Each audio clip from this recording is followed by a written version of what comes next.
छोटे बच्चे हैं, उनमें बड़ा वेग होता है, बड़ी शक्ति होती है। अगर उनको आप घर में छोड़ते हैं तो वो इस चीज को उठाते हैं, उसको पटकते हैं, ये चीज तोड़ते हैं, वो चीज फोड़ते हैं। आप उनको कहते हैं ये मत करो, ये मत करो, आप उनसे ये तो कहते हैं ये मत करो, लेकिन आप ये कभी नहीं कहते कि फिर क्या करो। और आपको ये पता नहीं है कि जब एक बच्चा एक गिलास को उठा के पटक रहा है तो क्यों पटक रहा है।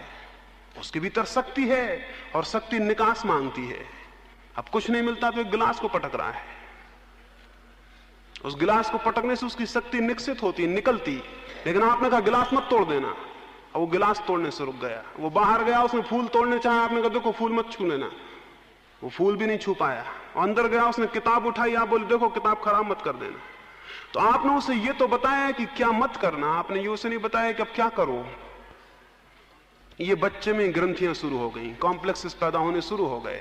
अब इसमें गांठें पड़ती चली जाएंगी, ये एक दिन गांठ ही गांठ रह जाएगा। इसके भीतर ये ना करो, वो ना करो, ये सब रहेगा। क्या करो इसे कुछ समझ में नहीं आएगा। मेरा कहना यह है सृजनात्मक उपयोग का, इसे ये बताओ कि क्या करो। अगर ये गिलास उठा के पटक रहा है तो इसका मतलब है कि इसके पास शक्ति है, वो कुछ करना चाहता है। आपने कह दिया ये मत करो, इससे बेहतर था आप इसे मिट्टी देते हो, कहते एक गिलास बनाओ, इसी गिलास की तरह एक गिलास बनाओ, तो ये सृजनात्मक उपयोग होता है। मेरी आप बात समझे। ये फूल तोड़ने गया था, इसे आप कागज पकड़ा देते और कहते कि इसी तरह का फूल बनाओ, तो ये सृजनात्मक उपयोग होता।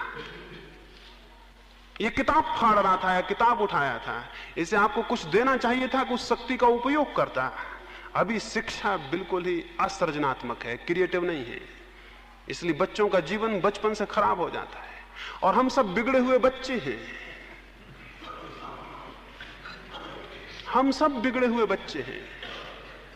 हम बड़े हो गए हैं, बस इतनी भूल है, बाकी हम बिगड़े हुए बच्चे हैं जिनका सब बचपन से सब बिगड़ा हुआ है, और फिर हम जीवन भर वही बिगड़ा हुआ सब करते चले जाते हैं। तो मैंने जो कहा क्रिएटिविटी, सृजनात्मकता, उससे मेरा मतलब यह है कि जब भी शक्ति का उदय हो उसका कोई सृजनात्मक उपयोग करिए, जिससे कुछ बन जाए, कुछ निर्मित हो जाए, कुछ विनष्ट ना हो। अब एक आदमी जो निरंतर निंदा करता है किसी की, हो सकता था वो कोई गीत लिखता। और आप जानते हैं जो गीत नहीं लिख पाते, कविता नहीं लिख पाते, वो आलोचक हो जाते हैं। वो वही शक्ति है, वो जो क्रिटिक्स हैं, वो जो आलोचक हैं, वो वही शक्ति है जो गीत लिख सकती थी, कविता बना सकती थी, लेकिन उन्होंने उसका सृजनात्मक उपयोग नहीं किया। वो केवल ये कर रहे हैं, वो दूसरों की आलोचना कर रहे हैं कि कौन गलत दिख रहा है, कौन क्या कर रहा है। ये विनाशात्मक उपयोग है।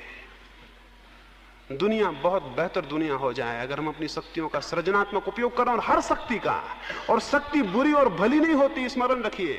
क्रोध की शक्ति भी बुरी और भली नहीं है, उसके उपयोग की बात है। आप ये मत सोचिए कि क्रोध की शक्ति बुरी है। शक्ति कोई बुरी भली नहीं होती है, एटॉमिक एनर्जी है, न बुरी है न भली है।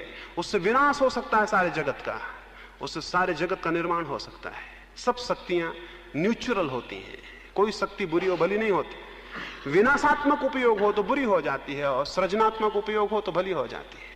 अपने क्रोध को, अपने काम को, अपने सेक्स को, अपनी घृणा को, सबको बदलिए और सृजनात्मक उपयोग करिए। जैसे कोई खाद को लाता है, उसमें गंध और बास उठती है, दुर्गंध उठती है।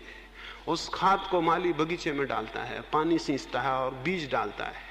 फिर उन बीजों से होकर वही खाद पौधा बन जाती है, और उन पौधों की नसों में से पार होकर वही खाद की गंदगी फूलों की सुगंध बन जाती है। वही गंदगी, वही खाद जो दुर्गंध फेंकती थी, फूल में आकर सुगंध फेंकती है। ये ट्रांसफॉर्मेशन ऑफ एनर्जी है, ये शक्ति का उदात्तीकरण है। जो जो आप में दुर्गंध दे रहा है, वही वही आप में सुगंध देने का कारण बन सकता है। वही, क्योंकि जो दुर्गंध देता है केवल वही सुगंध दे सकता है। इसलिए कभी बुरा मत मानिए कि आप क्रोधी हैं, ये शक्ति है और आपका सौभाग्य है।